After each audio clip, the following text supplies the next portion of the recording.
बिस्मिल्लाहिर्रहमानिर्रहीम। अस्सलामु अलैकुम एवरीवन। कैसे हैं सब? उम्मीद है सब खैरियत से होंगे। अल्लाह हम सबको अपने हिफ्ज़ो अमान में रखे। तो डियर स्टूडेंट, आज हमारा 9th क्लास बायोलॉजी में चैप्टर नंबर 6 का लेक्चर नंबर 7 है, जिसमें आज हमने डिस्कस करने हैं एंजाइम्स के शॉर्ट आंसर क्वेश्चन। तो स्टूडेंट मूव करते हैं आज के अपने लेक्चर की तरफ और सबसे पहले देखते हैं क्वेश्चन नंबर 1 क्या है। Define catabolism, define metabolism and define anabolism. What do you mean by catabolism? Student, catabolism का मतलब ये होता है कि लार्ज मॉलिक्यूल ब्रेक डाउन होते हैं और लार्ज मॉलिक्यूल की ब्रेक डाउन से जब सिंपलर मॉलिक्यूल बनते हैं, स्मॉल मॉलिक्यूल्स बनते हैं, तो इनके दौरान एनर्जी जो होती है, एनर्जी रिलीज होती है स्टूडेंट। तो ये इस प्रोसेस को क्या कहते हैं? कैटाबोलिज्म कहते हैं। क्या कहते हैं? कैटाबोलिज्म कहते हैं कि जिसमें लार्ज मॉलिक्यूल की ब्रेक डाउन होकर स्मॉल मॉलिक्यूल्स बनते हैं। मेटाबॉलिज्म क्या होता है स्टूडेंट? तमाम केमिकल प्रोसेसेस जो कि एक ऑर्गेनिज्म में होते हैं, चाहे वो मेटाबॉलिज्म हो, चाहे वो कैटाबॉलिज्म हो, चाहे वो एनाबॉलिज्म हो, एनर्जी एंड ग्रोथ के लिए। तो स्टूडेंट, तमाम केमिकल प्रोसेसेस जो कि एक ऑर्गेनिज्म में एनर्जी एंड ग्रोथ की प्रोटेक्शन के लिए होते हैं, चाहे वो कैटाबॉलिज्म हो, चाहे वो एनाबॉलिज्म हो, तमाम केमिकल प्रोसेसेस को क्या कहेंगे? उन तमाम केमिकल प्रोसेसेस को मेटाबॉलिज्म कहेंगे। What do you mean by anabolism? Student, anabolism का मतलब होता है कि जो सिंपल मॉलिक्यूल होते हैं, जो स्मॉल मॉलिक्यूल होते हैं, वो कंबाइन होते हैं और कंबाइन होकर वो लार्ज मॉलिक्यूल बनाते हैं, लार्ज कॉम्प्लेक्स मॉलिक्यूल बनाते हैं। तो इसके दौरान उन्हें एनर्जी की जरूरत होती है। तो इस किस्म के प्रोसेसेस को क्या कहते हैं? इस किस्म के प्रोसेसेस को एनाबॉलिज्म कहते हैं। क्वेश्चन नंबर 2 क्या है कि define enzyme and activation energy. Enzyme क्या होते हैं स्टूडेंट? एंजाइम प्रोटीन होती हैं जो एज अ कैटालिस्ट काम करती हैं। कैटालिस्ट काम करने का क्या मतलब हुआ स्टूडेंट? वो एक केमिकल रिएक्शन में काम करते हैं और केमिकल रिएक्शन में उनका क्या फंक्शन होता है कि केमिकल रिएक्शन में वो उस केमिकल रिएक्शन की स्पीड को, उस केमिकल रिएक्शन को स्पीड अप करते हैं कि ये रिएक्शन जल्दी प्रोसीड हो। इसके अलावा स्टूडेंट, ये एक्टिवेशन एनर्जी को भी लो करते हैं। स्टूडेंट, एक्टिवेशन एनर्जी जो होती है, ये मिनिमम अमाउंट ऑफ एनर्जी होती है जो कि केमिकल रिएक्शन को स्टार्ट करने के लिए जरूरी होती है। तो स्टूडेंट, जब तक वो एक्टिवेशन एनर्जी, वो मिनिमम अमाउंट ऑफ एनर्जी हमारे पास नहीं होगी, तो इसका मतलब ये होगा कि हमारा जो केमिकल रिएक्शन है वो भी स्टार्ट नहीं हो सकता। तो एंजाइम क्या करते हैं? उस एक्टिवेशन एनर्जी की नीड को कम कर देते हैं। तो इस वजह से क्या होता है कि जो रिएक्शन होता है वो जल्दी प्रोसीड हो जाता है।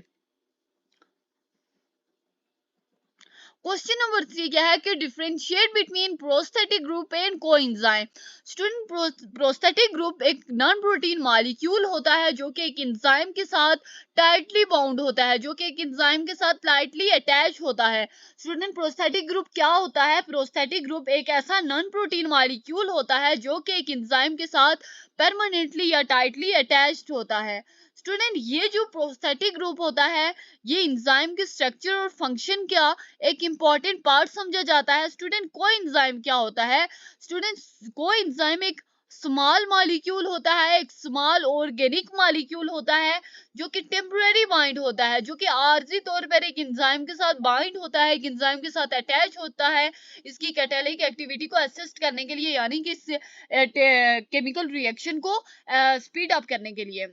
स्टूडेंट, ये जो होता है ये एंजाइम का परमानेंट पार्ट नहीं होता और डिफरेंट एंजाइम इसको यूज कर सकते हैं। डिफरेंट एंजाइम कोई एंजाइम को यूज कर सकते हैं वेरियस रिएक्शंस में। तो प्रोस्थेटिक ग्रुप क्या हुआ? प्रोस्थेटिक ग्रुप एक नॉन प्रोटीन मॉलिक्यूल होता है जो कि एक एंजाइम के साथ टाइटली और परमानेंटली अटैच होता है। स्टूडेंट, ये जो होता है प्रोस्थेटिक ग्रुप, ये एक एंजाइम का स्ट्रक्चर और फंक्शन दोनों का ही एक अहम हिस्सा होता है। जबकि अगर हम कोई एंजाइम की बात करें तो कोई एंजाइम एक स्मॉल एंड ऑर्गेनिक मॉलिक्यूल होता है जो कि एक एंजाइम के साथ इसकी कैटालिटिक एक्टिविटी को असिस्ट करने के लिए बाइंड होता है।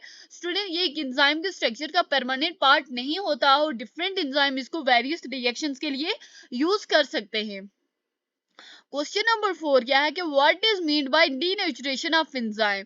स्टूडेंट, डीनेचुरेशन ऑफ एंजाइम का मतलब ये होता है कि बाजू का जो एंजाइम का स्ट्रक्चर होता है वो चेंज हो जाता है, एंजाइम का स्ट्रक्चर डिसरप्ट हो जाता है। एंजाइम का स्ट्रक्चर जब डिसरप्ट होगा स्टूडेंट, इसकी वजह से ये होगा कि एंजाइम जो होगा अपनी बायोलॉजिकल एक्टिविटी लूज कर जाएगा, यानी कि वो एक एंजाइम के लिए एक स्पेसिफिक बायोलॉजिकल एक्टिविटी स्पेसिफाइड कर दी जाती है कि इस एंजाइम ने यही एक्टिविटी करनी है, यही बायोलॉजिकल एक्टिविटी करनी है। तो जब स्टूडेंट अपना स्ट्रक्चर डिस्टर्ब हो जाता है, डिस्टर्ब कर देता है, अपना स्ट्रक्चर खो देता है, तो इसकी वजह से क्या होता है कि वो अपनी बायोलॉजिकल एक्टिविटी लूज कर जाता है और वो अपनी बायोलॉजिकल एक्टिविटी परफॉर्म नहीं कर पाता। यानी कि जो एक्टिविटी उसको असाइन की गई है, जो बायोलॉजिकल एक्टिविटी एक एंजाइम को असाइन की गई है, वो अपना स्ट्रक्चर डिस्टर्ब होने की वजह से वो बायोलॉजिकल एक्टिविटी परफॉर्म नहीं कर पाता और वो एंजाइम को एक्टिवेट करने की और वो एंजाइम को कैटालाइज करने की, यानी कि एक एंजाइम एक रिएक्शन को कैटालाइज करने की या एक रिएक्शन को स्पीड अप करने की एबिलिटी भी खो देता है।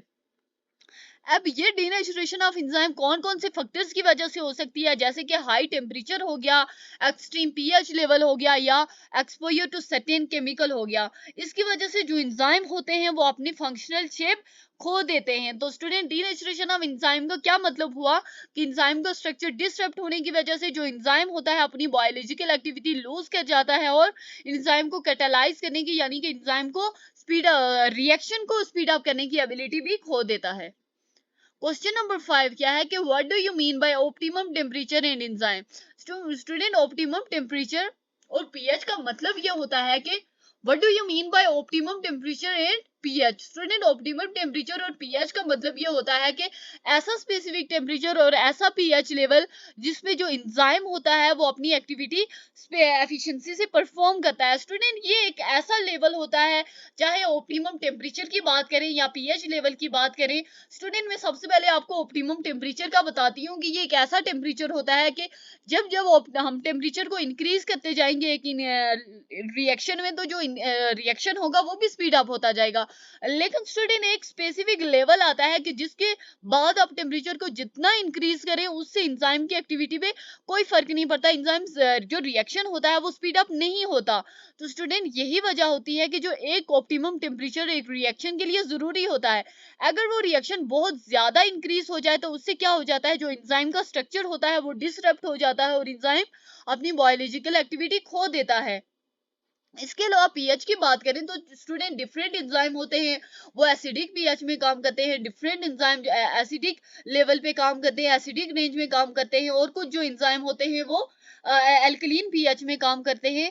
तो यही वजह होती है कि एक एंजाइम की परफेक्ट फंक्शनिंग के लिए, एक एंजाइम की सही फंक्शनिंग के लिए जो ऑप्टिमम टेम्परेचर भी रिक्वायर होता है और ऑप्टिमम पीएच भी रिक्वायर होता है। थैंक्स फॉर वॉचिंग, मिलते हैं नेक्स्ट वीडियो में।